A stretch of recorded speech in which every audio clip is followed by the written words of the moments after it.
Hindi ako aswang. Ako lang ang nag-iisang tao dito sa San Pablo. Maliban sa akin lahat sila, aswang na.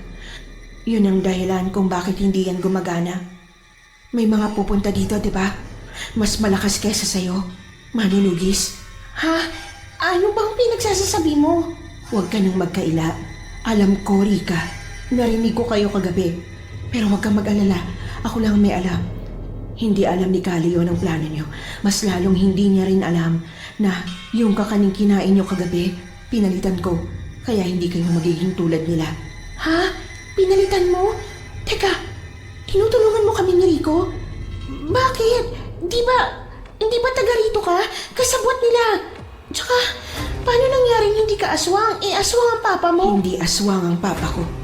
Hindi si Calio ng papa ko.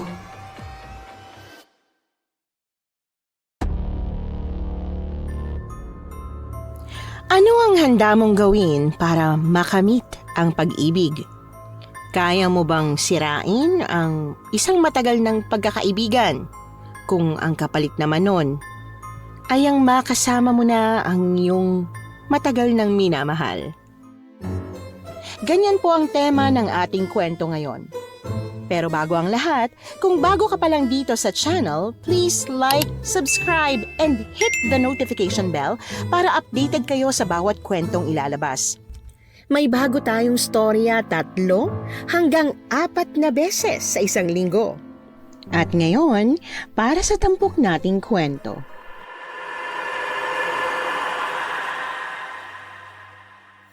Salamat sa GPS at kung ano-ano pang teknolohiya, imposible nang maligaw. Gaano man kalayo ang pupuntahan mo. Kahit first time mo sa lugar na yon, siguradong mararating at mararating mo ang destinasyon mo.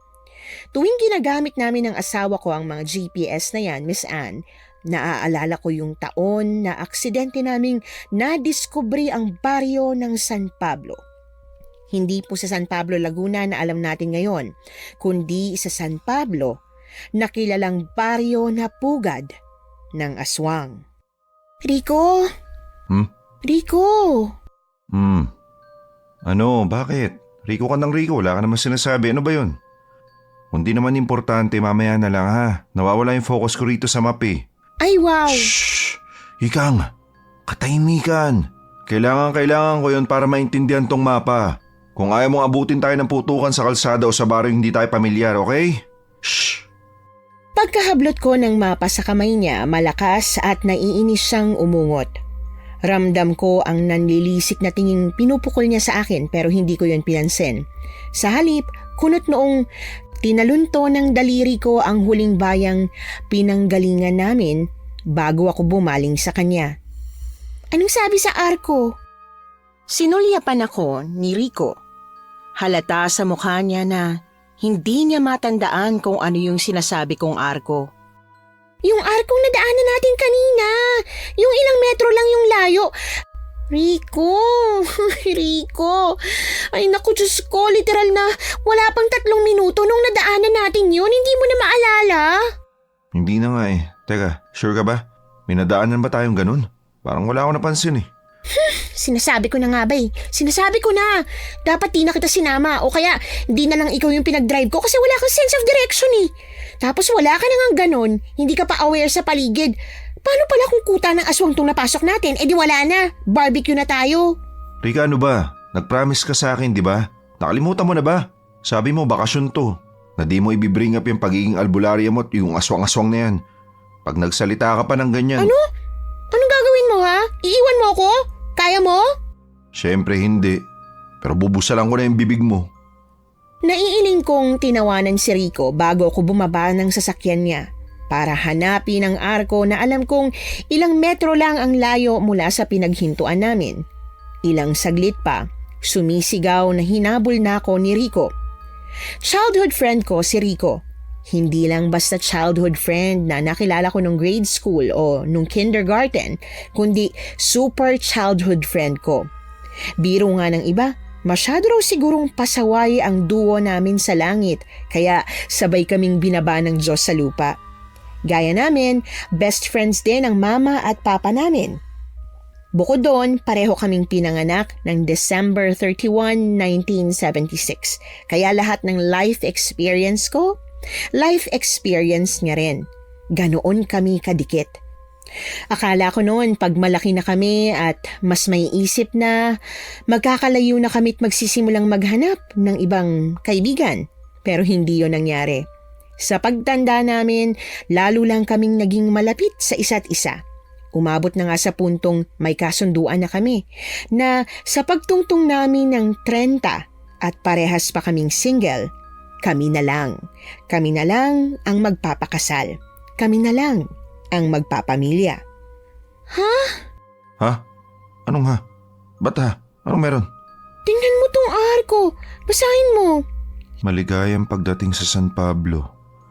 Maligayang pagdating daw sa San Pablo. Yun ang sabi. Bakit? Ano meron? Dapat ba hindi tayo rito? Bakit? Nasa kabilang direksyon ba tayo? Mali ba ako ng basa ng mapa? Hindi, tama ka. Tama ka dapat eh. Tama ka ng nilikuan eh. Ang hindi ko lang maintindihan, kung paano San Pablo nakalagay dyan sa arko, dapat nasa Bagbag na tayo, Baryo Bagbag. Ha? Kulo mong kausap, nahihilo utak ko. Slow naman, nakakainis to. Nakakainit ang ulo. Ika, tingnan mo tong map. Diba, dyan tayo galing. Sunod na pinanggalingan natin, Baryo Bagbag. Kung pagbabasihan natin tong mapa, dapat nasa Baryo Bagbag tayo, hindi rito. Hindi sa San Pablo. Tsaka, wala namang San Pablo dito sa mapa eh. Walang nakalagay na may madadaanan tayong San Pablo. Basta parang bigla na lang sumulpot ang baryong to. Paano naman mangyayari yun? Ano? Bigla na lang nag-spawn to? Magically? Baka outdated lang yung mapang yan. Tas tong lugar na to parte lang talaga ng Baryo Bagbag dati. Pero nagkaroon ng kung anong pangyayari. Humiwala yung mga taga rito at nagdesisyon sila na ayaw na nila maging taga Baryo Bagbag. Nagtayo sila ng sarili nilang lugar, baryo kung ano, tas pinangalanan nilang San Pablo. Tingin mo? Feeling ko, sa pagkakaalam ko, madalas naman nangyayari yung ganyan eh. Yan ka na naman ha, may iniisip ka na naman di maganda at normal ha. Ha? Ikang, alam kong very passionate ka sa pagiging albularya mo pero maniwala ka sa akin. Hindi lahat ng kakaibang happenings paranormal yung paliwanag. Hindi parating gawa ng aswang o kung anong nilalang yung ganitong bagay-bagay. Paano ka nakakasiguro? Rico, may kutob ako na. Na pinaglalaroan tayo ng engkanto. Na lugar nila to. Rika naman, yung usapan, may usapan tayo na hindi ka naman nanakot, di ba? Hindi naman kita tinatakot. Pero natatakot ako sa mga pinagsasabi mo eh. Naninindig yung balahibo ko. Tignan mo. Oo na, hindi na. Alam mo, feeling ko hindi genuine friendship yung meron tayo. Trauma bond to. Trauma bonded ako sa'yo. Kasi bata pa lang tayo, kung ano-ano nang nakikita mong di ko nakikita. Palagi ako natatakot sa'yo. Isang araw, bigla na lang ako atakihin sa puso at babalikan kita para hinga ng hustisya. Teka, may papalapit. Babae. Sasabi ko lang eh. Hinawakan ko ang pisngi niya at pinihit sa paharap sa direksyon ng maganda at pagkahinhin-hinhin na babaeng may dalang basket ng iba't ibang gulay. Close mo yung mouth mo, nakakahiya yung paglalaway mo. Paglalaway ka dyan? Hindi no. Wala naman. Pero teka, tao ba yan? Babaeng normal? 100%? Hindi engkanto? Ilang segundo kong pinakatitigan ng friendly na mukha ng babaeng sawari ko'y kaedaran ko lang. Kung hindi pa ako mahinang siniko ni Rico, hindi ko pa mamamalayan na nasa harap na namin yung babae at kinakausap na pala kami. Hello, naliligaw ba kayo? Kailangan nyo ng tulong? Oo parang naliligaw nga kami. Sa San Antonio dapat yung punta namin. Pero nalito kami kasi dapat nasa Bagbag na kami. Pero biglang sabi rin sa arko, nasa San Pablo na raw kami. Base sa mapa, wala namang San Pablo. Miss, taga rito ka ba? Mapapaliwanag mo ba kung ano nangyayari? Hindi kayo naliligaw. Hindi? Oo, hindi. Dire-diretsuhin nyo lang tong kalsada. Pagkatapos ng kulang-kulang 1 oras, makikita nyo na yung panibagong arko. Yun na yung Baryo Bagbag na hinahanap ninyo. Ganun ba? O sige, salamat Walang anuman. Ingat kayo sa biyahe Ay, teka, sigurado ba kayong wala na kayong ibang kailangan? Gasolina, tubig, pagkain? Mas liblib kasi ang Bagbag kesa sa San Pablo. Walang nabibila ng gasolina doon. Pag kailangan nyo ng tubig, may mga tindahan nga ron pero hindi kayo pagbibila ng mga taga ron. Ay, bakit naman hindi? They keep to themselves, ganun. Ayaw nila ng dayo. Parang gano'n na nga. Hindi namin alam kung bakit pero maiilap talaga yung mga taga ron. Maiilap? Paano maiilap? Ba't sila naging mailap? Ang totoo niyan, hindi ko rin alam. Nakalakihan ko na yung ganun talaga ang ugali ng mga taga-Bagbag. Ay, para hindi kayo malito. Itong San Pablo, parte talaga to ng baryo Bagbag dati. Parang buntot to ng baryo. Pero dahil masyado ngang mahigpit yung mga taga ron sa batas nila na bawal magtagal ang outsider at ang pwede lang gawin dumaan sa kalsada kasi syempre hindi naman nila yun pwedeng ipagdamot. Nilaban ni Kali yun na magkaroon kami ng sarili at maliit na territory kung saan pwede namin gawin ang gusto namin, gaya ng pagtulong o pakikipag-usap sa mga tulad yung dayo. Kung gaya pa rin ng dati na sako pa rin kami ng Bagbag, naku, malamang nalatigo ng likod ko. Grabe naman pala yung mga taga-Bagbag, no? Para sila mga racist. Curious tuloy ako kung ba't sila praning. Rico! Bakit? Totoo naman ah. Kung sa kwento niya ako magbabase, parang praning at overthinker nga yung mga taga ron. Isa, tama na. Gagatong ka pa Bale, may iba pa ba kayong kailangan o direksyon lang talaga? Ikang, tubig. Manghingi ka ng tubig. Sabihin mo wala na tayong tubig. Ba't kaya di mo nalang sabihin sa kanya ng direkta? Uutusan mo pa ako. Isa pa, narinig ka naman niya. Sige na, ikaw na. Alam mo namang shy boy ako Dinaldal mo na siya ng sobra, shy boy ka pa rin ang lagay na yan. Magkapatid ba kayo? Magpinsan? Asawa ko. Hoy! Sura ulong to, asawa ka dyan. Huwag ka maniwala, miss. Hindi ko asawa ang kumag na to. Hindi pa pero soon. After 5 years, magiging asawa ko rin siya. Ha? Mandiligaw? At yayayain mo ba siya ng kasal?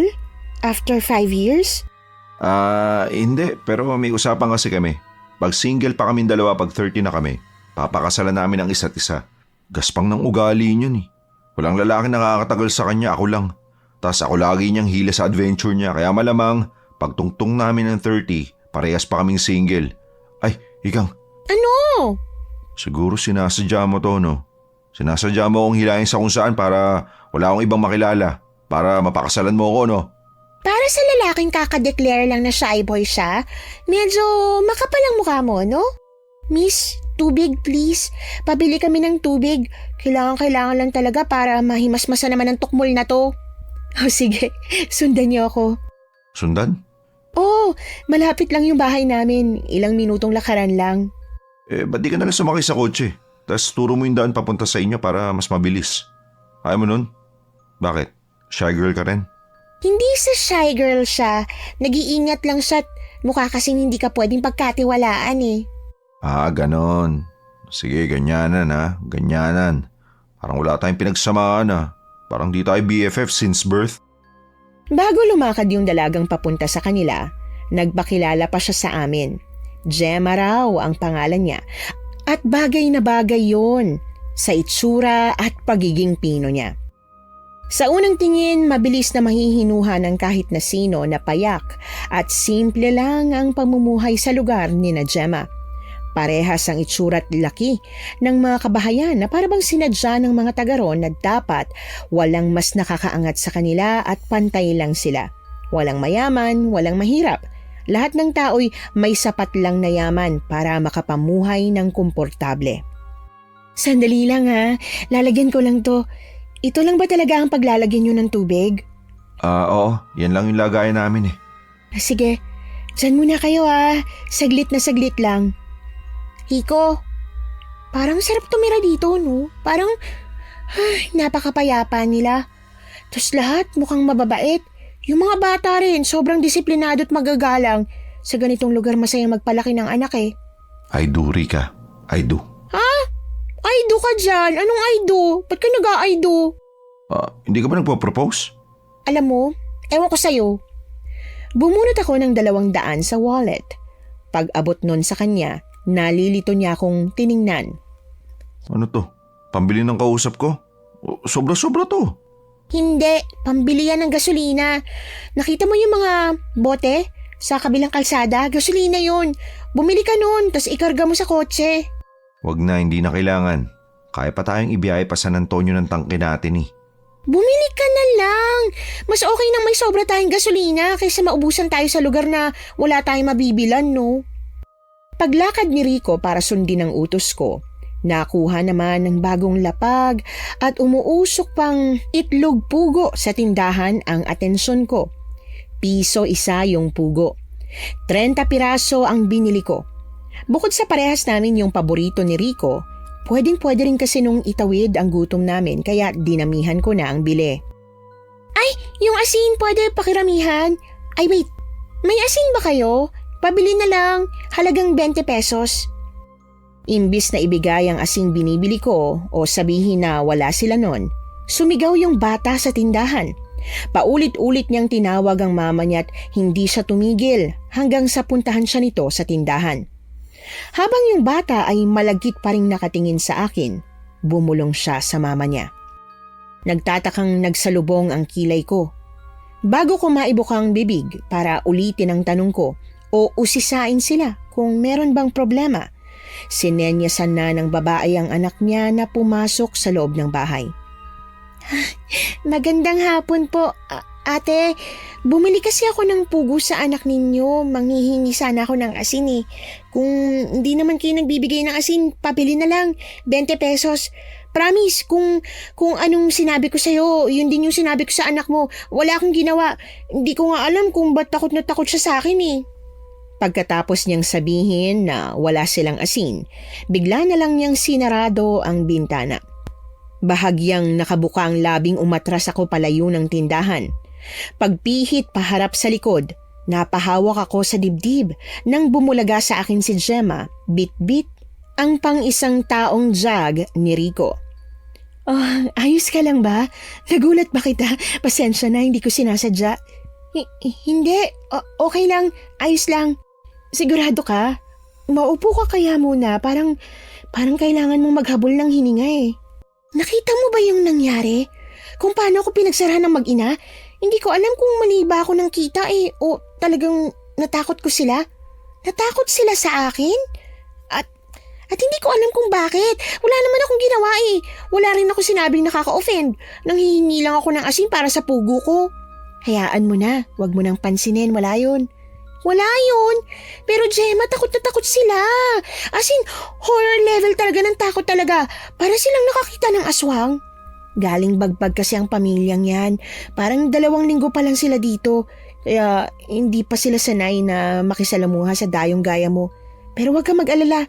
Siguradong yun lang yung dahilan kung ba't sila takot na takot. Pag nakapag-adjust sila, magiging warm tsaka welcoming na rin yung mga yan. Parang ako. Parang kami. Saglit na nabalot ng katahimikan si Gemma. Sakto pag-abot niya ng jug, narinig ko ang malakas na pagtawag ni Rico. Dali-dali akong tumakbo papunta sa kanya. Paglapit, agad ko siyang pinasadahan mula ulo hanggang paa.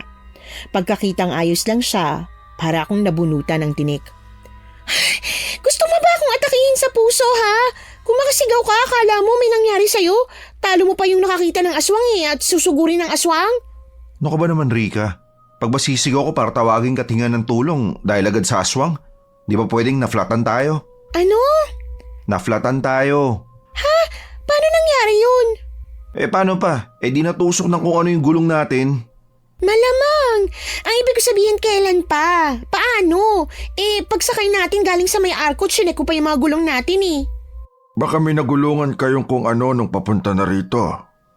Di hamak na mas matangkad at mas malaki ang hulma ng katawan ni Rico kesa sa akin. Pero pagkakita niya sa mamang may-ari ng malalim at baritonong boses, para siyang kabuting sumulpot sa likod ko para magtago. Ano ba? Sasapakin kita eh. Umayos ka nga. Oo na. Nagulat ako eh. Natakot. Ang laki niya kasi. Tangkad na, tas medyo maitim pa. Kala ko kapre. Rico, nakakahiya ka. Naririnig ka niya oh. Narinig niyo po yung sinabi ko? Pagtango sa akin ng mamang sa tansya ko ay lampas 7 foot yata ang tangkad. Muling bumalik si Rico sa likuran ko.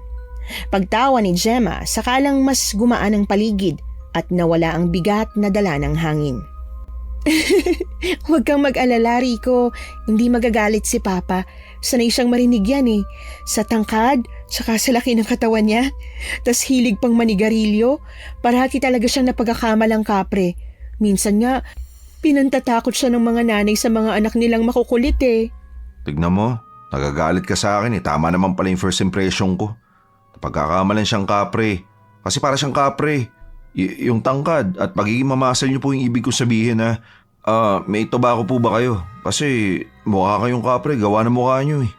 Tama na. Isat mo na lang yung mouth, pwede. Alam mo, isang araw malalagay talaga tayo sa alanganing gawa ng bibig mo eh.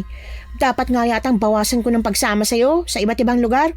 Imbis na mapatay ng aswang, ikaw pang magiging dahilan para mapatay tayo. Aswang? Naniniwala kayo sa aswang? Opo, lalo na po siya. Hindi lang ho naniniwala, kundi nakakakit.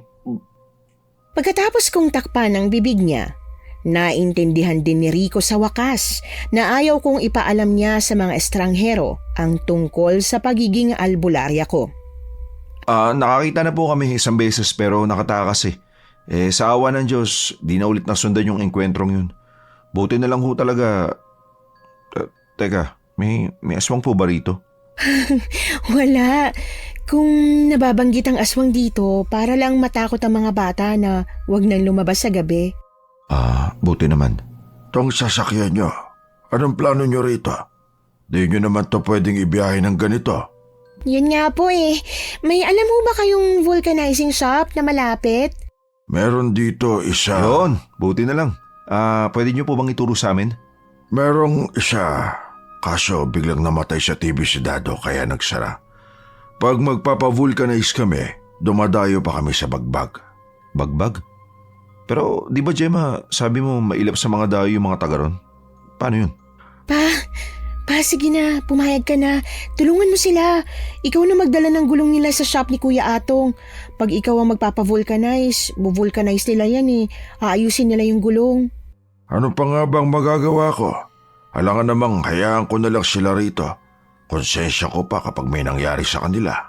Talaga po. Salamat po. Maraming salamat po talaga. Magkano po kayang aabutin na ng pagpapavulcanize? Kasya ho ba yung 100? Ay, eto po, 250. Dalhin nyo na lang po lahat. Thank you po talaga. Gemma, Po, pa. ikaw ang bahalang magpaliwanag sa kanila, ha? Pagkasabi no ni Caleon, tinalikuran na niya kami.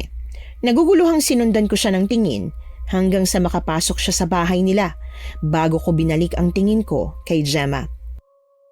Kukuha ba siya ng tools para kalasin yung gulong? Meron naman kami dun sa sasakyan. Tas itong si Rico marunong din. Rika, ano kasi, maayos naman talaga yung gulong nyo. Mapapavulcanize naman talaga yan. Pero kasi, bukas pa. Ha? Bukas pa? Ba't bukas pa? Maaga pa naman, di ba? Pa-5 pa lang oh. Oo nga, pero yung mga taga-bagbag kasi hanggang alas 5 lang sila. Pagkagat ng alas 6, hindi na sila lumalabas ng bahay. Kahit anong pakiusap o kahit gaano ka pa kalakas sa kanila, talagang hindi mo sila mapapakiusapan. Alanganin na yung oras. Kaya bukas na kayo maaasikaso ni Papa. Pero huwag kayong mag-alala, maaga namang nagigising si Papa eh. Sure ako na aasikasuhin niya agad yung pagtulong sa inyo. Ay, ganun ba? O sige. O sige? Anong o sige? Paano sige? Paano tayo? Saan tayo magpapalipas ng oras ha? Na magdamag? Ano sa gilid nitong kalsada? Rika naman, kundi aswang ang papapak sa atin dito, sigurado ako lamok yung gagawa nun. May kubo kaming pinauupahan. Medyo malayo-layo siya ng konti sa hilera ng mga kabahayan pero ayos na ayos yun. May mga pangunahing gamit din kaya siguradong magiging komportable kayo doon. Pwedeng doon kayo magpalipas ng gabi. Gusto nyo? Talaga? O sige, doon na lang kami. Magkano ba isang gabi? Hindi na. Ayos na. Hindi nyo na kailangan magbayad. Isang gabi lang naman eh. Tsaka ako na lang kayo sisingilin pag bumalik kayo dito para tumira kasi nagustuhan yung lugar namin. O sige, pagkasal at mag-asawa na kami ni Rika, babalik kami rito. Dito kami magpapamilya at mag-aanak ng 100. Yak! Itigil mo nga! Hoy, Makaya ka? Parang hindi ko yung nag-propose ng deal na pagpareho pa rin tayong single eh. Meron pang 5 years bago tayo mag-30, no? Maraming pwedeng mangyari sa loob ng 5 taon. Kaya hanggat hindi pa tayo 30, wag mo nga binibring up yun. Alam nyo, ang cute niyong dalawa. Bagay kayo. Hindi ako magugulat sakaling kayo talaga magkatuluyan. At saka, Rika, pati pangalan niyo magkatunog. Coincidence din ba yon? Hindi. Sinadya ng parents namin na ganito pangalan namin kasi magka-birthday nga kami. Ganun pala. Nakakatuwa naman. Gemma? Yung kubong sinasabi mo, nasaan? Pwede na ba nating puntahan? Oo naman, mga 10 minutong lakaran lang yun eh. Ano, dali na ba natin yung mga gamit ninyo para diretsyo na at hindi na natin kailangang magpabalik-balik? Pagpayag namin sa suhestyon ni Gemma, dali-dali nang binuksan ni Rico ang trunk ng kotse niya. Pagkuha ni Rico sa backpack niya, nasagi niya ang tote bag ko at tumapon ang mga gamit ko sa pag-aalbularya. Namimilog ang matang bumaling sa amin si Gemma. Sa reaksyon niya, parang gusto niyang tumakbo palayo sa amin, pero sa takot, nabato na lang siya sa kinatatayuan niya. Buntot pagi ba yan? Tas yung mga nasa botelya, ano yan? Teka, ano ba talaga kayong dalawa? Mga manunugis? Manunugis? Ano yun? Manunugis? Hunter? Hunter? Hunter ng ano? Hindi mo ba alam kung anong manunugis o hunter? Ibig sabihin, hindi ka ganon. Hindi kayo ganon? Hindi! Ngayon ko nga lang narinig ang salitang yan eh. Kung hindi, ba't may mga ganyan ka? Panlaban yan, diba? Yan! Naku, nilagay lang yan ni Lola. Alam niya kasing dadaan kami sa lugar na hindi kami pamilyar eh, na hindi namin alam kung anong meron. In case lang tong mga to. In case? In case na may makasagupa kaming aswang. Mapamahiin kasi ang lola ko. Tas kung ano-anong pinaniniwalaan. Hindi naman ako naniniwala sa ganun pero dinala ko na lang yung mga pinapadala niya para hindi magtampo at matapos na. Ay gusto mo ba? Sandamakmak kasi yung mga pangontra niyang langis eh. Pwede kang kumuha kung gusto mo. Nako, hindi na. Okay na ako. Wala namang aswang dito. Kinuha ko yung bag na punong-puno ng mga pangontra at panlaban sa aswang. Nilapit ko yun ng kaunti sa kanya. Bagaman wala siyang sinabing kahit na ano, halata sa mukha niya na ayaw niyang madikit sa bag ko. Tara na, dadaling ko na kayo sa bahay. Pagkatapos ng lampas 10 minutong paglalakad, narating namin ang kubong tutuluyan namin noong gabing yon. Pagtapak sa loob, agad kong napansin ang may kalakihang siwang sa pagitan ng mga kawayang ginamit sa sahig at pati na rin sa dingding ng kubo.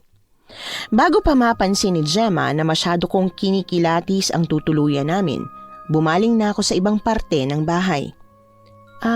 Nasa labas ng bahay yung CR, yung maliit na pintong nadaanan natin pagpasok kanina, yun. Safe naman sa lugar namin, kaya kahit lumabas kayo ng alanganing oras, walang mangyayari sa inyo, promise. May lutuan at may mga gamit sa kusina, pero dahil wala pa kayong lulutuin at wala na rin naman kayong mabibilhan ng pwede niyong lutuin, sasabihan ko na lang si Papa na damihan yung luto niya sa hapunan. Okay na ba kayo?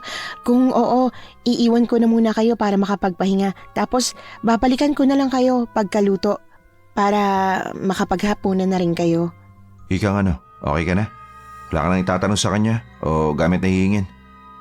Oo, okay na. Okay na to. Gemma, okay na raw. O siya, iiwan ko na kayo ha. Atid na kita, pero hanggang sa gate lang ha. Kung gusto mo, hatid kita hanggang sa bukana. Tapos ihatid mo rin ako pabalik pagkatapos kitang ihatid. Tapos maghatiran tayo hanggang sa may mapagod sa atin tsaka sumuko. Kahit kailan puro kakalokohan. Ikang, ayos ka lang ba rito? Hatid ko siya ha, doon lang sa may gate. Pwede ka naman sumama kung gusto mo. Ay mo? Okay. Ha? Hindi? Hindi naman siya sumagot Tahimik lang siya. Kaya nga, kilala ko yan eh. Silence means no yan. Silence means no? Di ba silence means yes yun? Oo, dapat. Pero kay Ikang, silence means no. Kasi pag yes ang sagot niya, sasabihin niyang yes. Paglabas nila, agad ko silang sinundan ng tingin. Kulang na lang idikit ko ang mata ko kay Rico sa takot na baka mapano siya sa oras na mapunta sa iba ang atensyon ko. Isang beses pang kumaway si Gemma kay Rico bago niya yun tinalikuran. Ang kumag kong kababata na walang kaalam-alam sa nangyayari, kumaway papabalik sa dalagang aswang. Pagbalik ni Rico sa kubo, may kaartihan at ka-OA-yan siyang napahawak sa dibdib pagsalubong ko sa kanya sa pinto. Si Gemma, nakaalis na siya, 'di ba? Umalis talaga siya at di gumapang paikot sa likod ng bahay. Ano? Ba't naman gagapang si Gemma palikod ng bahay? Ano siya, bayawak? Mula elementary, high school at hanggang college, si Rico ang pinakamatalinong taong kilala ko. Yun nga lang, talagang book smart lang siya at hindi na binasbasan pa ng maski kaunting pagiging street smart. Minsan, para rin siyang walang common sense at survival instinct. Kaya hindi ko alam kung paanong hanggang ngayon buhay pa ang lalaking ito.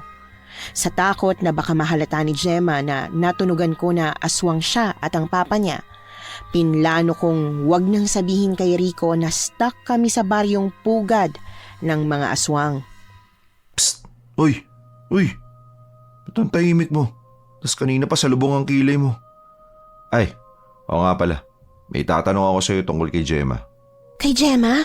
Napansin mo 'yon? Ay, salamat naman. Akala ko hindi mo napansin eh. Paano di ko mapapansin? Yung lagkit-lagkit ang tingin niya sa akin. Gusto niya ako, no? Na love at first sight siya sa akin, tama ba? Sabi ni. Di ako nag-i-imagine lang. Kasi yung mga tingin na yun, may iba talagang ibig sabihin eh. Ano? Oh, galit agad. Kahit gusto niya ako at laway na laway siya sa akin, di ko siya liligawan, no? May kasunduan tayo, di ba? Sa'yo lang ako. Sayong sayo. Napawi ang ngiti sa labit kislap sa mata ko, gawa ng narinig. Matapos ko siyang kutusan, tumayo na ako sa sofa't isa-isang nilabas ang mga langis at pangontrang gagamitin ko ngayong gabi para masigurong hindi kami magiging next na putahe sa hapag ng mga pamilyang aswang na nakatira dito. Oh, ano yan? Ba't mo nilalabas yung mga gamit pang albularya mo? Wala ka namang gagamutin dito, di ba? Wala ka rin kung anong nilalang na kailangang kontrahin. Sino nagsabing wala? Ha? Anong ibig mo sabihin? Meron? Ano? Merong ano?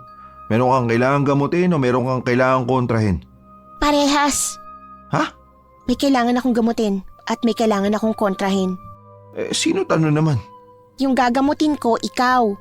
Bubuksan ko yung bungungot lalangisan, tas yung kailangan kong kontrahin. Ano? Paulit-ulit ka naman eh. Pagpatong ng huling botelya ng langis sa mesa, dali-dali kong hinila si Rico palayo sa pinto't bintana at pabulong ko siyang kinausap. Ha? Ano? Ano ba yun? Pati mo kasi lakasan nang marinig kita na maayos. Hindi pwede. Pag nilakasan ko, baka marinig nila. Hindi nila pwedeng marinig. Hindi nila pwedeng malaman na buko ko na sila. Na alam ko ng lihim nila. Ha? Lihim nila? Nino? Nina Gemma at Kali yun? Bakit? Ano ba yung lihim nila? Alam mo, nakakainis yung kapurulan ng utak mo pagdating sa ganitong bagay. Tama at mali ka sa napansin mo kay Gemma. Ha? Ano ba, Rico? Puro ka naman ha? Halaman. Ha, he, hi, ho, ho. Funny ka na yan. Tingin mo funny na yan. Ika, alam mo, focus ka na lang sa pagiging albularya mo. Ako nang bahala sa pagiging funny, okay? Yung humor kasi hindi yan pinipilit. Natural yan. Natural na skill. Natural na binibigay ni Lord. Inborn kumbaga. Tsaka ba't ka ba nagagalit kung di kita maintindihan? Sa hindi nga kita magets kasi kung magsalita ka, parang malaking fill in the blank. Ano ba kasi yun? Ano bang concern mo sa paglalaway sa akin ni Gemma? Ay, alam ko na. Nagseselos ka, no? Ayaw mo na pinaglalawayan ako ng ibang babae, no? Gusto mo ikaw lang? O sige. Ay, dahil malakas ka sa akin, bukas sa bukas, kakausapin ko si Gemma. Sasabihin kong no salivating. Rica's property. Ewan ko sa'yo. Bahala ka na nga sa buhay mo. Ito naman. Kahit kailan napipikon. Sige na, makikinig na ako ng mabuti. Ano ba kasi yun? Ano bang meron kay Gemma? Aswang siya. Aswang silang mag-ama. Rico, may kutob ako na ang buong baryong to, pugad ng aswang. Ha? Ano? Oo nga, seryoso ako. Ako rin seryoso. Ano nga yun? Hindi kita naririnig. Kinakaya mo kasing salita mo. Ganon ka ba kagutom?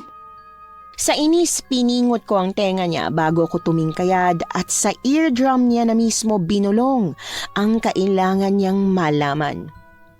Aswang. Aswang si Gemma. Hindi lang si Gemma kundi lahat ng nakatira sa baryong to. Diyos ko naman, Ikang. Ang gusto ko, makipista sa bagong taon. Hindi yung ako yung pagpipiestahan. Teka, sigurado ka ba? 99.9% sure? Sigurado ako. Hindi ako pwede magkamali sa kutob ko. Teka, kaya mo ba nilabas yung mga ganyan mo? Plano mo silang kalabanin? Rika, wag na, ha? Wag na. Kung sawang-sawa ka na sa mundong ibabaw at pagod na, pues ako hindi pa. Gusto ko pa mabuhay. Gusto ko maging kauna-unahang Filipinong engineer ng NASA. Ano ka ba? Siyempre hindi. Hindi ko kakalabanin ang buong baryo ng aswang Kahit marunong at madami-dami na akong experience, alam kong hindi ko kaya yung ganito. Manunugis dapat ang gumagawa nito. Pag alis natin bukas, tatawagan kong manunugis na kakilala ko para ayusin ang problema ng San Pablo sa aswang. Kung lahat ng taga rito mga aswang, tingin ko namang wala silang problema sa mga aswang na kailangan nating ayusin at pakialaman. Malis na lang tayo at huwag nang bumalik pa. Rico, hindi. Hindi pwedeng hayaan na lang natin yung mga aswang dito. Sige, sabihin na natin na makakaalis nga tayo ng buhay dito kasi alam kong mga gagawin at may mga pangontra tayo. Pero paano yung ibang mga madadaan dito? Yung ibang mapaflatan? Yung ibang dadalhin ni na Gemma sa kubo na to? Rico, malabong makaligtas sa mga taong yun. Mas malaki ang tsansa na hindi na sila sisikatan ng araw. So ano, sinasabi mong hindi aksidente at coincidence yung mga nangyari ha? Anong tingin mo sa pagka-flat ng gulong natin? Yung kailangan natin magpalipas ng gabi rito. Ano, plano talaga nila Gemma para makain tayo? Hindi lang basta tingin, kundi yun mismo ang mangyayari. Pero nakita niyo yung mga langis, yung mga pangontra mo. Alam niyang hindi tayo mga walang kalaban-laban ng mga dayo. Tingin mo ba pag-iinteresan pa rin nila tayo? Kakainin pa rin. Baka naman magpas na lang sila, di ba? Ewan, ang hirap kasi nilang basahin eh. Pwedeng hindi nila ipakita sa atin kung sino o ano ba talaga ang totoong sila. Pero pwede rin nasa paligid na sila't nag-aabang kung kailan nila tayo pwedeng sugurin.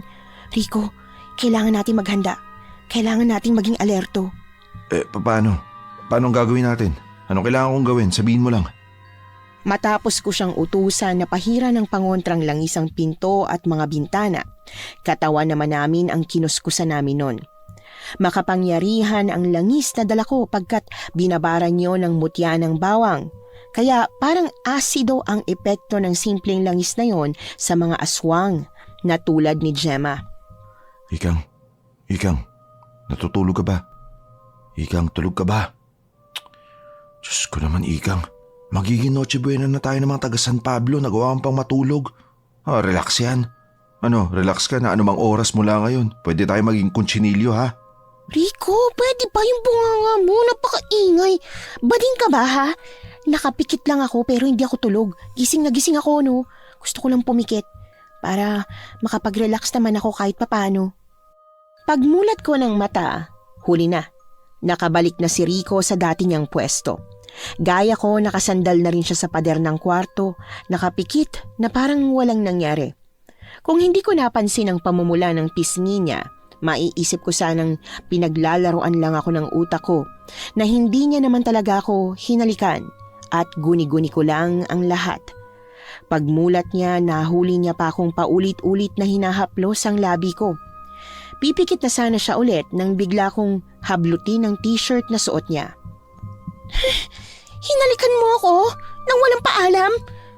Sira talagang tuktok mo no. Gusto mong itali kita sa gate ha? At ipain kina Gemma? Ikaw kasi, tinawag mo na naman akong bakla. Pinatunayan ko lang naman na di ako bakla. Tsaka makapag-react ka. Di naman to yung unang beses na hinalikan kita, di ba? Isa pa, may deal tayo. Na tuwing tatawagin mo akong bakla, hahalikan kita. Hayop ka talaga no.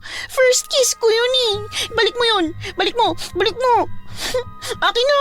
Akin na. Ibalik mo yun. Ibalik mo. Paglapat ng labi niya sa akin sa ikalawang pagkakataon ngayong gabi, natameme ako. Kung kanina'y nahihiya siya at parang gusto niya pang humingi ng tawad sa pagnanakaw niya ng halik sa akin, ngayon wala na akong makitang bahid ng pagsisisi sa mga mata niya. O yan na, binalik ko na. Okay na, tapos ka na. Di ka na ba magagalit? Tsaka ano ngayong gabi yung first kiss mo? Hindi no, matagal ka na may first kiss. Hinalikan kita nung high school tayo, di ba? Kasi tinawag mo rin akong bakla. Hindi counted yun. Eh yung ngayong gabi, counted ba? Yung paghalik niya sa akin nung gabing yon, oo, counted yon. Wala naman akong planong itanggi kay Rico na para sa akin mas seryoso at mas may ibig sabihin ng halik na yon. Pero bukod sa nasa bingit kami ng panganib at di ngayon ang tamang oras para pag-usapan ng mumunti naming nararamdaman para sa isa't isa, bigla na ring dumating si Gemma. Tinawag niya kami para maghapunan. Hindi ko alam kung anong klaseng kapahamakan ang naghihintay sa amin sa labas at ayaw naming sumugal kaya nagdahilan na lang kami na mas gusto na naming magpahinga kesa kumain. Pag-alis ni Gemma, humiga na kami ni Rico sa papag. Magdamag na pikit ang mata namin pero maski 5 minuto'y hindi kami nakatulog. Hindi kami sinugod ni na Gemma. Wala silang ginawang kahit na ano. Pero ramdam namin na sandamakmak na aswang ang nakapaligid sa kubong tinuluyan namin noong gabing yon. Pagpatak ng 7:00 ng umaga, kinatok at ginising na kami ni Gemma. Ayos na raw yung sasakyan namin. Napavulcanize na daw yon ni Caleon. Sinubukan namin silang bayaran pero hindi nila yon tinanggap.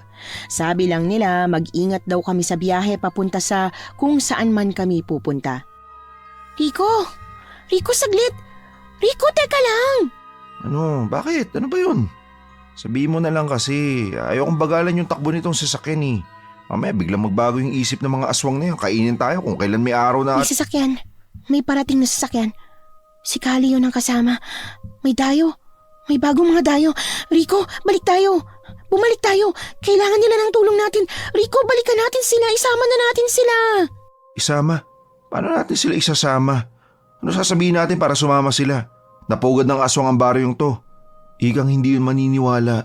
Pag pinagsigawan mo sa mga taga rito na alam natin yung sikreto nila, pare-pareho tayong mapapahamak. Gusto mo na pabayaan na lang natin yung mga dayong yun? Rico, mamamatay sila. Kung tayo sinuwerte, sila sigurado kung hindi.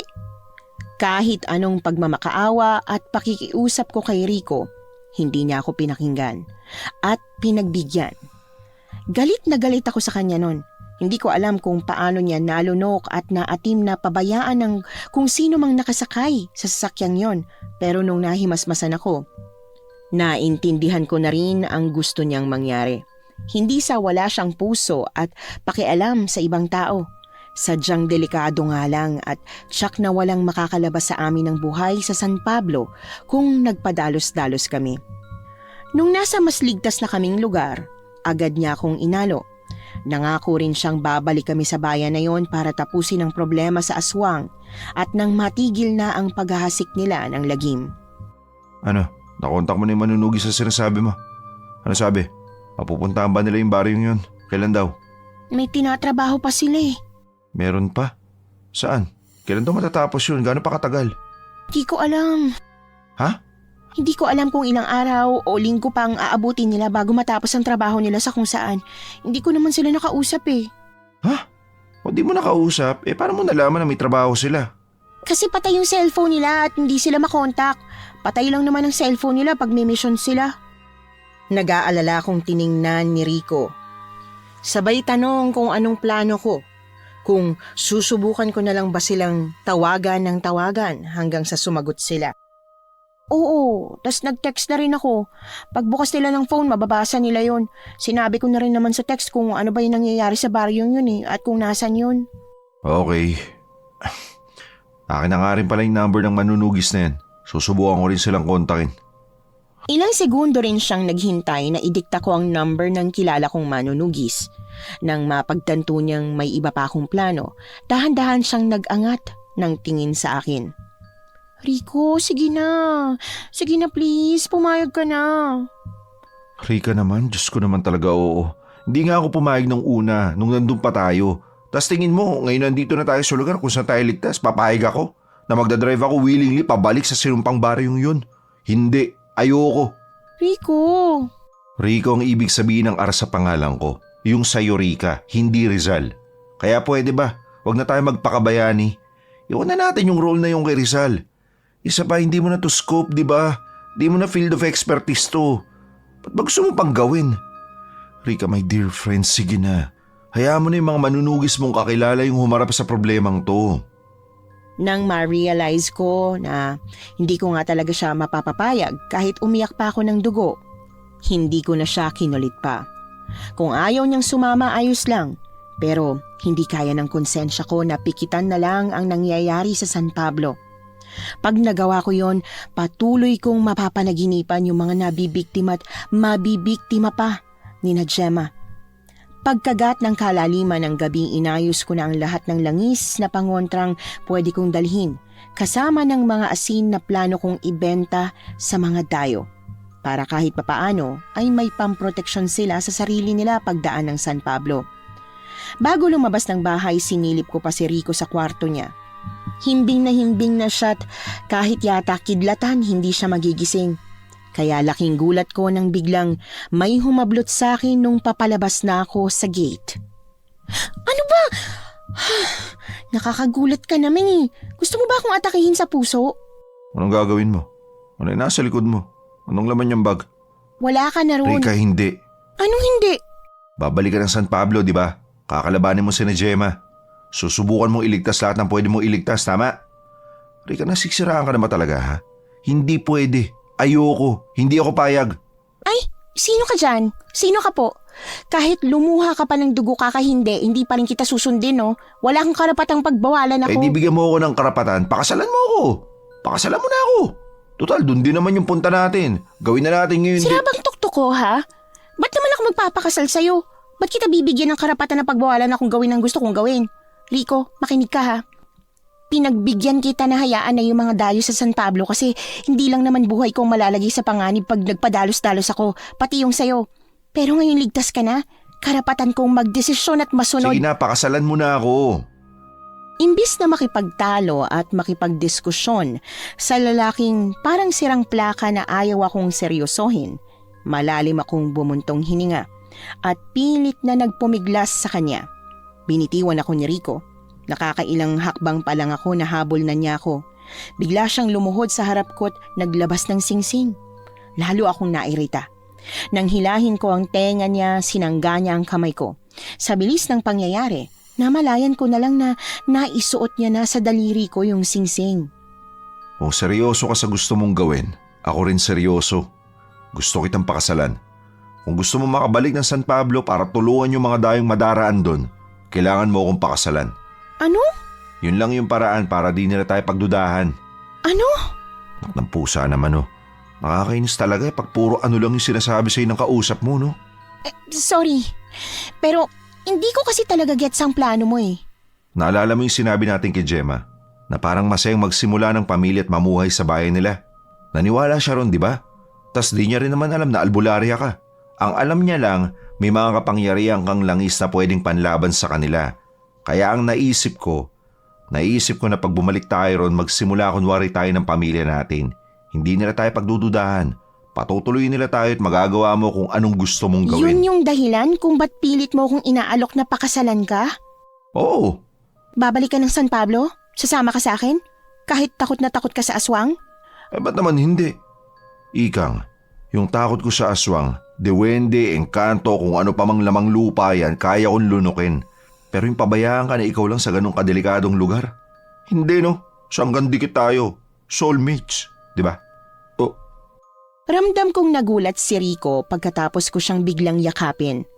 Imbis na bumitaw sa kanya pagkatapos ng ilang segundo, mas lalong humigpit ang pagkakayapos ko sa batok niya. Paulit-ulit kong binulong na gaya niya, natatakot din naman talaga ako. Kaya lang, pakiramdam ko'y panghabang buhay na pagbabayaran ng konsensya ko kapag wala akong ginawa para tulungan ang mga mabibiktima ng taga San Pablo.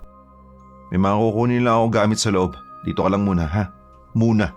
Gets? Wag mong susubukan tumaka sa akin. Ha? Ano, sagot? Nagkakaintindihan ba tayo? Pagtango ko sa kanya, agad siyang tumakbo papasok ng bahay. Nung nasa loob na, sumilip pa si Rico sa bintana para siguraduhin hindi ko nga siya tinakasan. Pagkaraan ng halos 2 minuto, hinahapo siyang tumakbo palapit sa akin, hila ang 2 maleta. Ano yan? Ba't ang dami niyan? Rico, ilang araw o linggo lang tayo doon. Pinakamatagal na yung 3. Tas, yung dala mong gamit pang forever? Kailangan natin silang paniwalain na doon na tayo forever, di ba? Tingnan mo, maniniwala silang lilipat talaga tayo ron tas tig isang bagpak lang. Siyempre hindi. Magdududa yung mga yun. Aswang lang sila pero di mahina yung utak nila. Oo na. Dami mo talagang alam eh. Tsaka, kailan ka pala nagkaroon ng oras na ihanda tong mga to? Pagdating natin, ikang kilalang kilala kita. Paborito kaya kita. Kaya lahat ng detalye mo alam ko. Alam ko kung kailan ka payapa, kung kailan ka hindi mo palagay. Bago mo pa maisip na tumakas para bumalik doon, naisip ko nang gawin yun. Eh, ang backpack mo, anong laman yan? Asin. Mga 10 kilong asin. Maglalako ako ng asin. Sa baro yung puro aswang ang nakatira? Eh di wala ka na benta.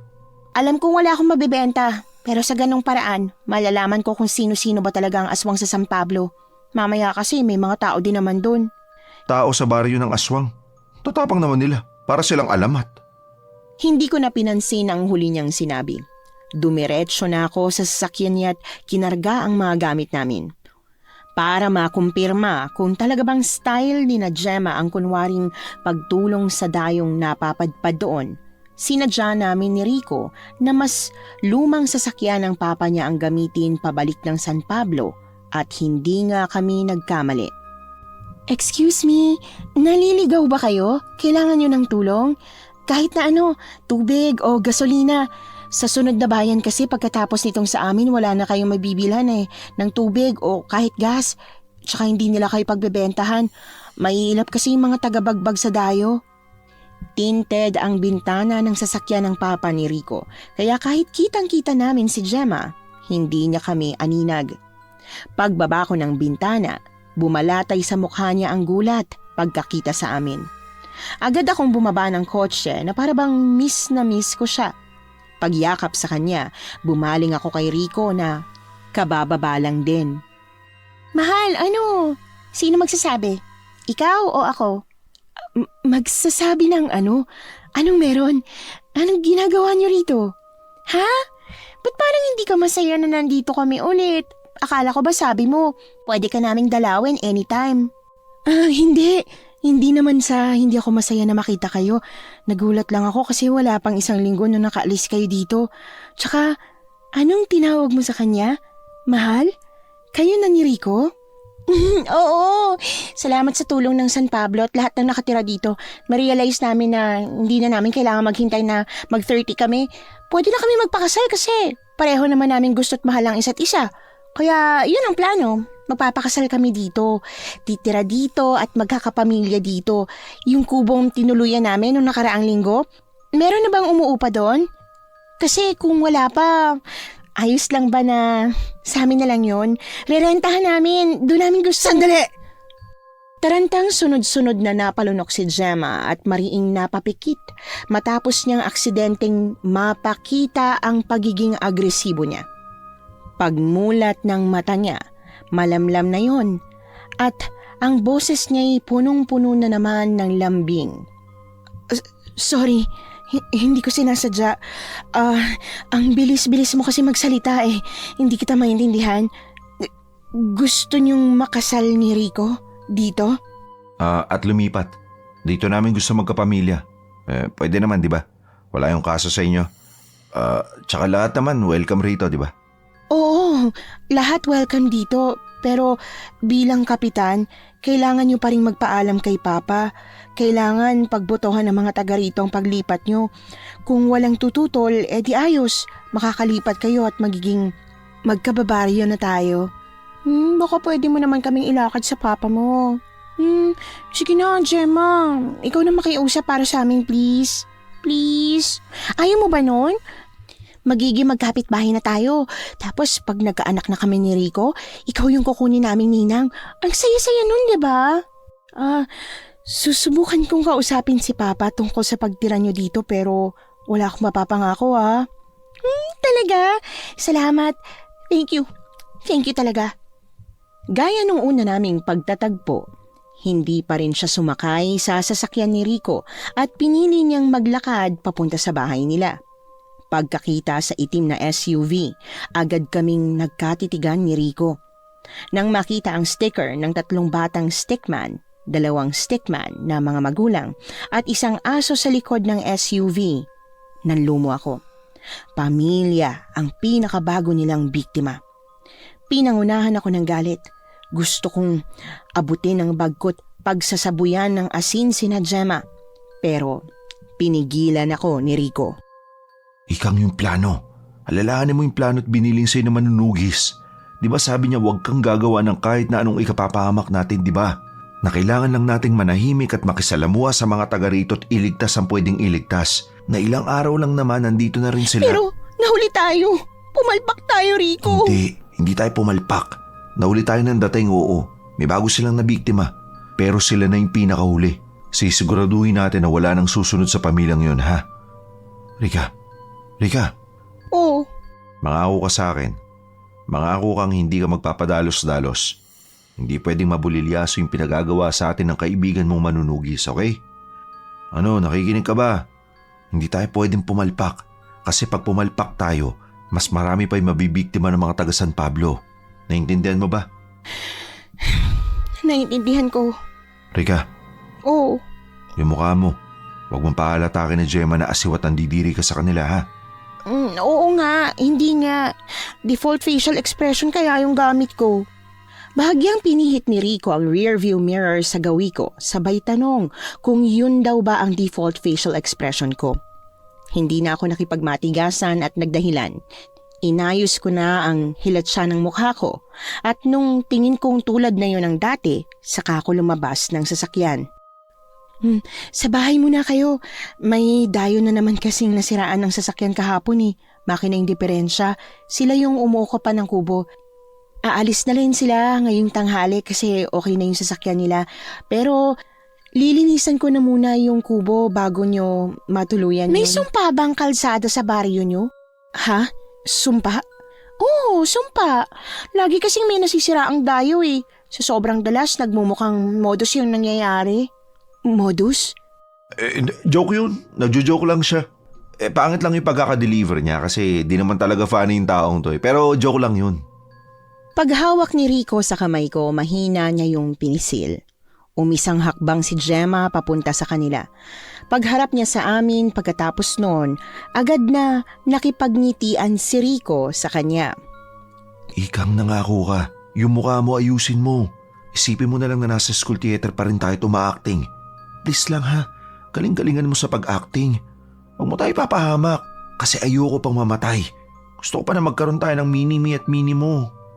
Puro kakalokohan. Kalokohan ka dyan. Hindi no, seryoso ako. Gusto ko magkaroon tayo ng mini-me at mini-mo. Rico, ano ba? Seryoso nga ako, seryoso talaga. Paano kita paniniwalaan eh? Hindi ka pa nga nagko-confess sa akin. Pakakasalan na kita at bibigyan ng anak. Pati ba sa pagko-confess ako pa rin? Di ba pwedeng ikaw na yan? Di ba pwedeng sagot mo na yan? Gusto mo rin naman ako, di ba? I mean, hindi lang ako. Parehas nating gusto ang isa't isa. Hindi naman tayo naglalaro. Nagtataguan ba tayo? Bago makasagot, binalikan na kami ni Gemma sa labas ng bahay nila at naistorbo. Gusto ko na rin siya. Pero saka ko na yun aaminin. Hindi ngayon ang tamang oras para pag-usapan ang nararamdaman namin para sa isa't isa. Pagpasok sa bahay ni na Gemma, hindi ko maiwasang suriin ang bawat sulok ng bahay ng mag-amang aswang. Bukod sa kakaibang lansa na sa tingin ko'y kinasanayan na nila, ay napukaw din ng maliit nilang altar ang buong atensyon ko. Imbis na santo, bungo ng kung anong hayop ang nakalagay doon kasama ng ilang pirasong itim na kandila. Lalapitan ko na sana yon para mas makita nang bigla akong hinarang ni Gemma. Altar ni Papa yan. Hindi pwedeng lapitan. Ayaw niya eh. Sorry. Sa lahat ng gamit dito sa bahay, yan ang pinaka-off limits. Gusto man kitang pasilipin, hindi talaga pwede. Parehas tayong malilintikan eh. Okay lang. Naintindihan ko. Ano pala yun? Yung nasa altar ng papa mo.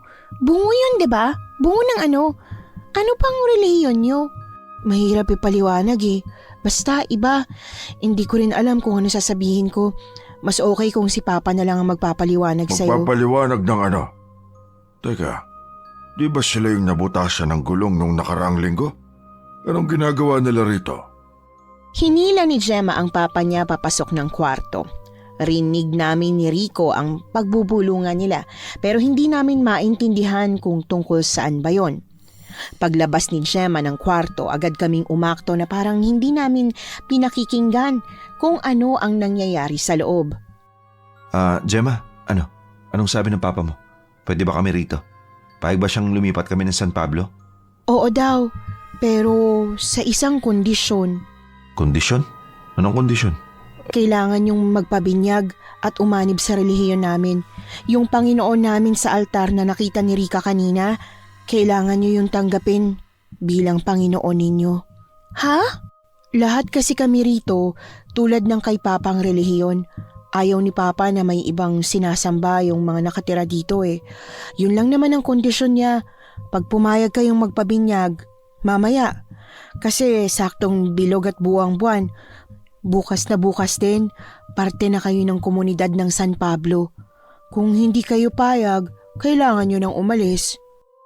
Pag pumayag kami magpabinyag para mapabilang sa relihiyon nyo, ano bang gagawin sa amin? Paano yung binyag na sinasabi mo?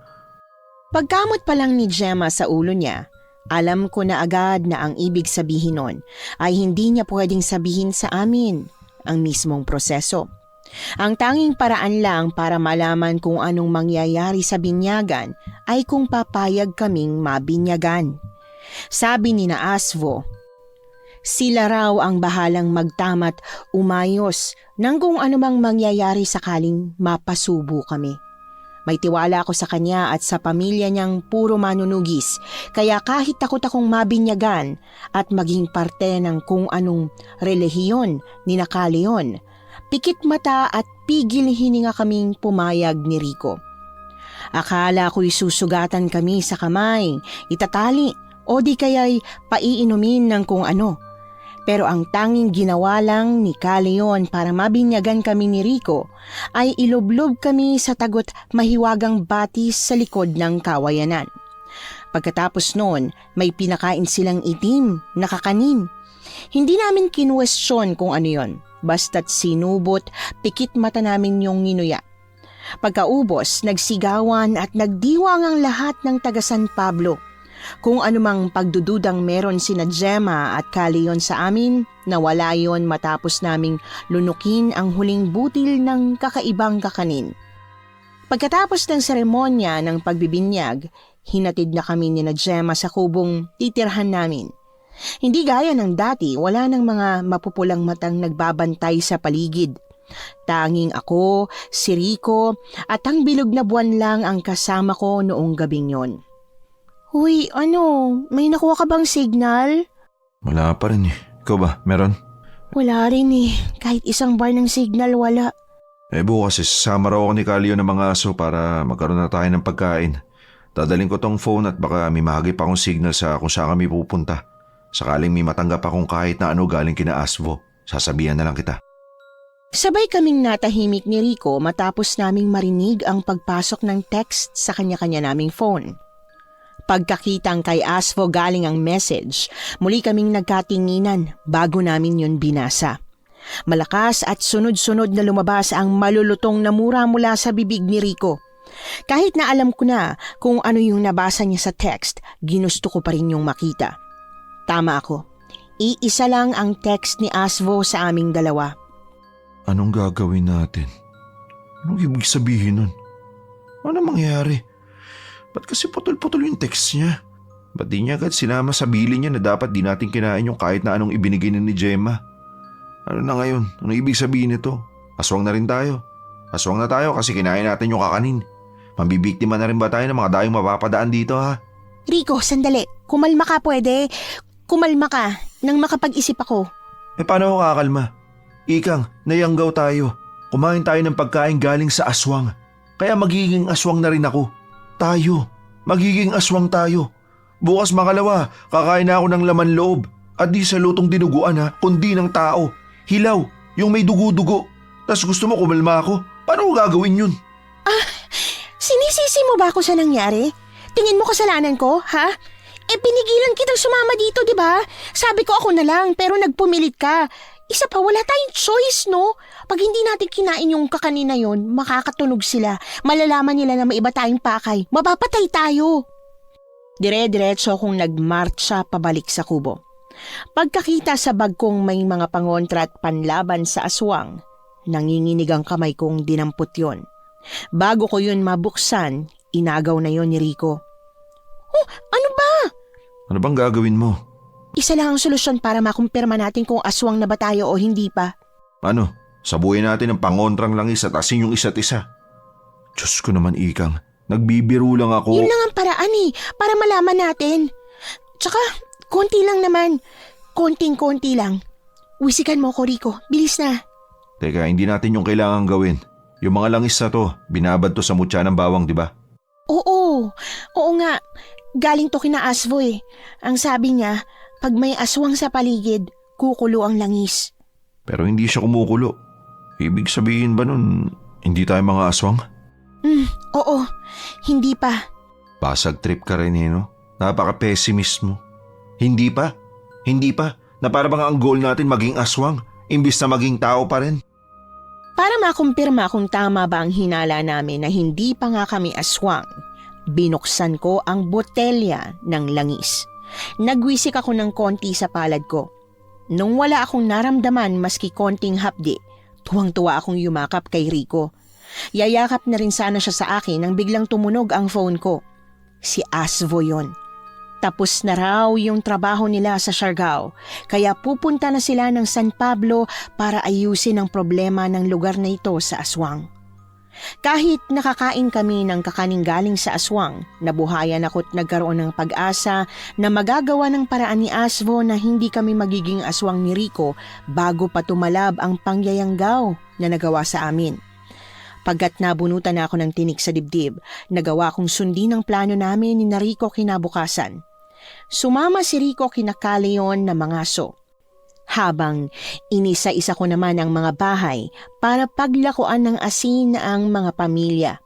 Lahat sila nagalit at natakot nang makita ang asing nilalako ko. Rika! Oh, Gemma! Buti na lang nakita na kita. Kanina pa kita hinahanap eh. Aalukin sana kita ng asing paninda ko. Ito. Ba't mo ko sinampal? Nasisiraan ka na ba, ha? Ano sa tingin mong ginagawa mo? Ginagawa ko? Ano ba ginagawa ko masama? Tinatanong mo pa kung anong ginagawa mo? Rika, nagbebenta ka ng asin sa lugar na pugad ng mga... Malakas akong napasinghap at sa takot ay napaatras ng sunod-sunod na pinagsasampal ni Caleon si Gemma hanggang sa pumutok ang labi niya.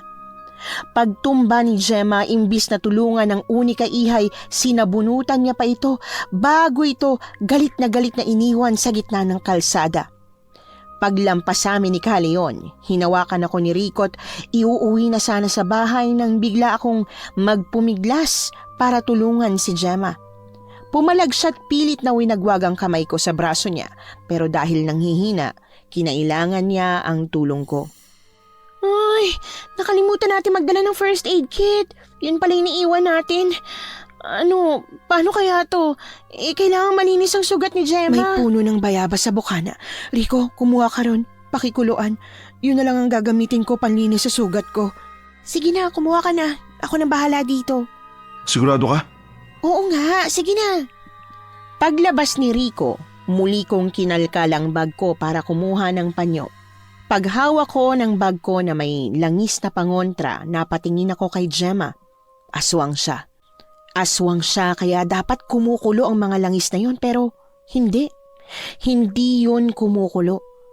Wala sa sariling dinampot ko yon, sabay hakbang papalapit kay Gemma.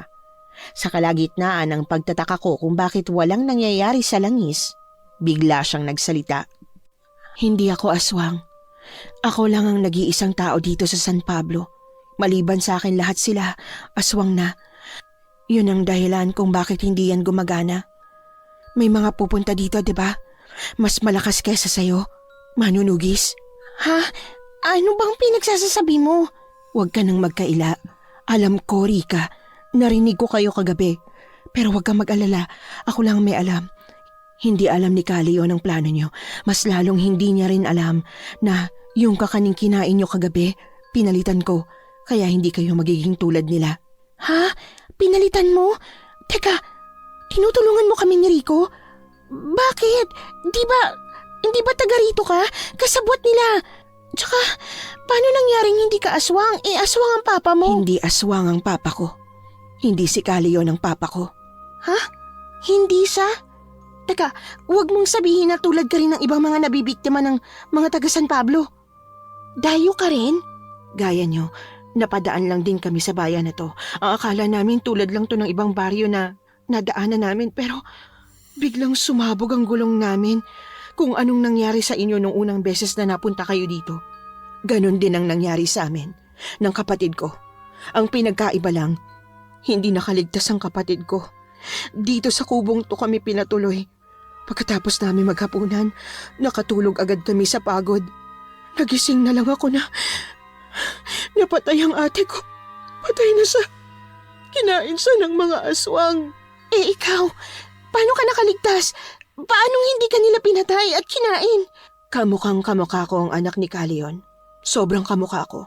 Naniniwala siya na ako yung anak niya, na binalik ako ng Panginoon niya. Gaya ng sabi ko sa iyo noon, lahat ng gusto ko, ginagawa ni Kalion kasi nga... Kamukha mo yung anak niya?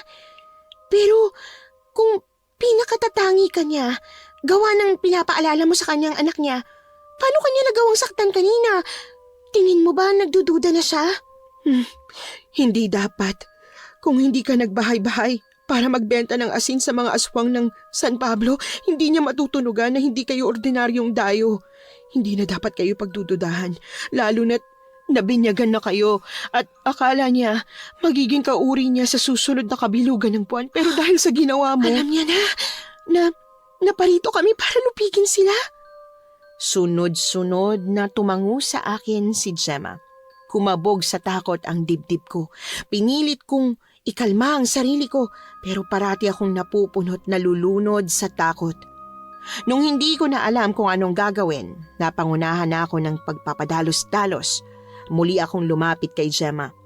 Tinanong ko kung may natitira pa bang buhay sa pamilyang may-ari ng SUV na nakita namin.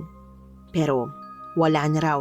Lahat daw ng taong yon nakain na ng mga aswang. Niyaya ko siyang tumakas, umalis ng San Pablo, pero humindi siya.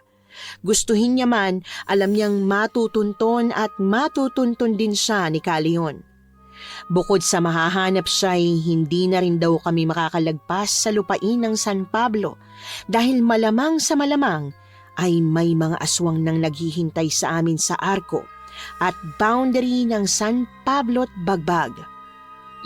Yung manunugis mong kaibigan, sino nga yun?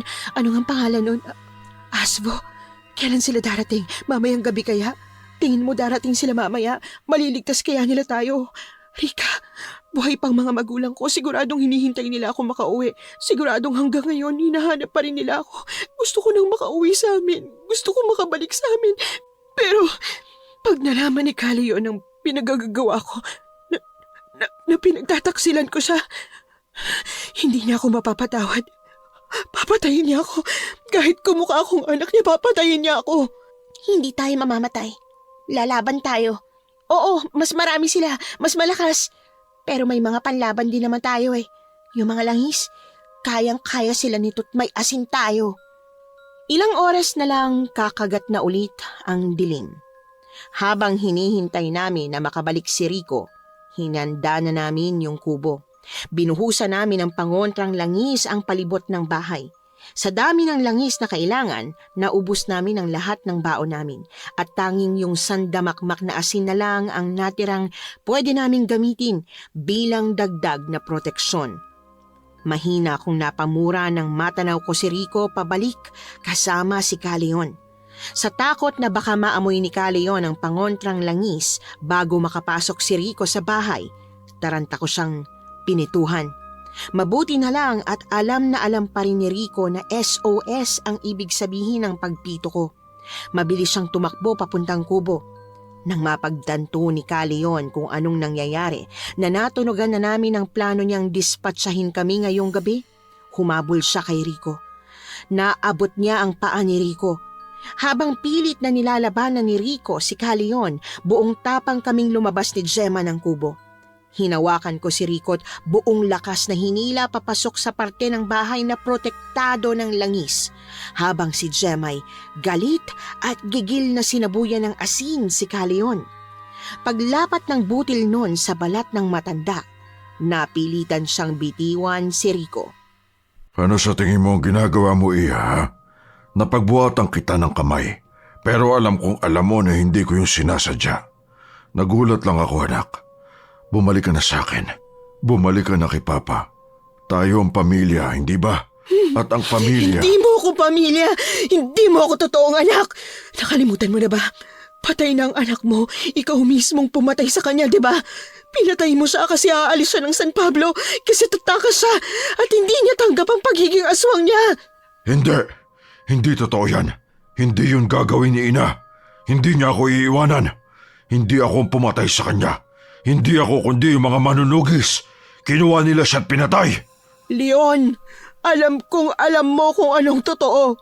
Huwag mo nang bilugin ang sarili mong ulo. Tama ng pagpapaniwala sa sarili mo na ikaw ang biktima. Kasi hindi. Si Ina, hindi siya kinuha ng mga manunugi. Sumama siya kasi ayaw na niya sa'yo. Kasi suklam na siya sa kasamaan at kasakaman mo. Galing sa pagkakayuko habang hawak niyang magkabilang tenga pagkat ayaw niyang pakinggan na ang sinasabi ni Gemma, ay nag-angat siya ng tingin. Suot ang ngisi na mukhang walang ibang dala kundi panganib, malakas at makapanindig balahibong umalulong si Caleon. Paglingon ko kay Gemma, takot na siyang napaatras. Bago ko pa maitanong kung anong nangyayari, hinila na niya kami ni Rico papasok sa loob ng kubo. Bakit? Ano nangyayari? Anong ginagawa niya? Mamamatay na ba tayo? Nagalit ba siya? Mas nagalit kasi pinrovoke mo? Diyos ko naman kasi, Jamie. Ba't mo ba kasi pinaalala sa kanya yung pinagagawa niya sa anak niya? Hindi mas nagalimaw tuloy yung halimaw na yan. Sisitahin ko pa sana si Rico sa paninisi niya kay Gemma pero hindi ko na yun nagawa nang makita ko ang itim na mga nilalang na may mahahabang dila. Nung una'y 2 lang ang nakita kong dumating. Naging 6, tapos 10 at namalayan ko na lang na lahat ng aswang sa baryo ng San Pablo ay nakapaikot na sa kubong pinagtataguan namin. Ang dami. Napakarami nila. Kaya ba tayong protektahan ng langis na pinaligid niyo sa kubo? Sa dami ng mga aswang na nandito. Ha? Ikang? Hindi ko sigurado. Hindi ko alam. Ngayon lang ako nakaengkwentro ng ganito karaming aswang. Sakali hindi tayo makaligtas. Kung ito ang gabi ng huling gabi natin dito. Gusto kong malaman mo na mahal kita, Rika. Matagal na. Elementary tayo nang naging crush kita. Nung high school tayo, doon mas sumeryoso yung nararamdaman ko sa'yo. Nung college naman, ako yung dahilan kung ba't walang nanliligaw sa'yo nun. Tinatakot ko kasi sila eh. Sabi ko, pakukulang ko sila sa probinsya namin sa oras na malaman kong pinopormahan kanila. Ano? Sus Mariosep naman, oo. Kailangan talaga na mag-aminan kayo ng ganyan kung kailan pare-parehas tayo nasa bingit ng kamatayan, ha? Oo, kailangan. Required eh. Kasi nga, nasa bingit na tayo ng kamatayan. Ayoko naman mamatay nang di nakakaamin sa kanya. Kasi pag-akit namin sa langit, hindi na yun pwede eh. Hindi na pwede. Paano hindi na pwede? Ba't hindi na pwede? Kasi incest na yun. Di ba ang sabi, pag akyat daw natin sa langit, lahat tayo magiging magkakapatid na lang? Ano, ba't ka sumasapaw? Ba't ka sumasali? Nakikinatin at kapatid eh. Di ba medyo kumampi ka nga sa mga aswang na yan? Marami kang kasalanan. May chance na hindi ka mapunta sa langit at... Natameme kaming 3 nang may marinig kaming lagabog sa bubong. Pag-angat ko ng tingin doon, nakita ko ang dahan-dahang pagbaba ng mahabang dila ni Caleon. Paano siya nakapunta dyan? Paano niya nakakit yun? Gemma, nakakatalon siya. Nang mataas? Silang lahat? Oo nga pala. Kaya nilang tumalon. Wala ring silbi yung pagbabarikada natin ng pangontra mong langis kasi... Ba't ngayon mo lang sinabi? Nakalimutan ko eh. Nawala sa isip ko. Sorry na. Habang paulit-ulit na nagsusori si Gemma, tumakbo ko sa mesa para kunin ang asin. Bago ko yun maisaboy sa mahabang dila ni Caleon, nahablot na noon si Jem at mabilis na hinila pati warik. Sa takot at pagkataranta namin ni Rico, basta na lang naming sinaboy sa paligid ang asin. Nakarinig kami ng sunod-sunod na pagsabog ng kung ano galing sa labas. Paglingon ko sa bintana, nakita kong liwanag ng pamilyar na sasakyan at lalaking may hawak na kakaibang latigo. Sina Asvo yun. Nandito na ang grupo nila, ligtas na kami. Habang abala si Rico sa panonood ng pakikipaglaban ni na Asvo sa parang hindi nauubos na bilang ng mga aswang, nilapitan ko si Gemma na habol hiningang nakahawak sa leeg niya. Yung manunugis na magliligtas sa atin at saka yung grupo niya, nandyan na. Gemma, nandyan na sila. Nilalabanan nila yung kampo ni Leon. Ligtas na tayo. Sigurado ka bang kaya nilang matalo si na Leon? Oo, sigurado ko. Sigurado. Ni minsan hindi pa natalo ang grupo niya. Siya ang pinakasikat na kinatatakutan ng mga aswang na manunugis na kilala ko. Ligtas ka na. Ligtas na tayo. Makakauwi ka na. Makakabalik ka na sa pamilya mo. Hoy, kayo, bilis! Tignan nyo! Ang astig naman ng semikalbo na yun. Lahat ng lumalapit na papatay niya. Liga, tignan nyo! Si Leon yung kaharap niya at mukhang takot sa kanya si Leon. Dali, bilis! Sikat si Asvo at ang grupo niya, hindi lang sa kapwa nilang manunugis, kundi pati na rin sa tulad naming mga albularya. Madalas na grupo nila ang nilalapitan pag ang pupuksaing mga aswang ay isang angkan o baryo. Ang dami ko nang narinig na magandang kwento tungkol sa kanya at sa kakayahan niya sa pakikipaglaban, pero ngayon ko lang nakita kung paano sila kumilos. Pagsugod ni Caleon kay Asvo, walang kahirap-hirap niya itong sinalubong ng talon sa ere. Winasiwas ni Asvo ang kakaiba niyang gininto ang latigo. Pagpulupot nun sa leeg ni Caleon, buong lakas niya yung hinila at parang Beyblade na tumalsik ang ulo ng pinunong aswang mula sa katawan niya.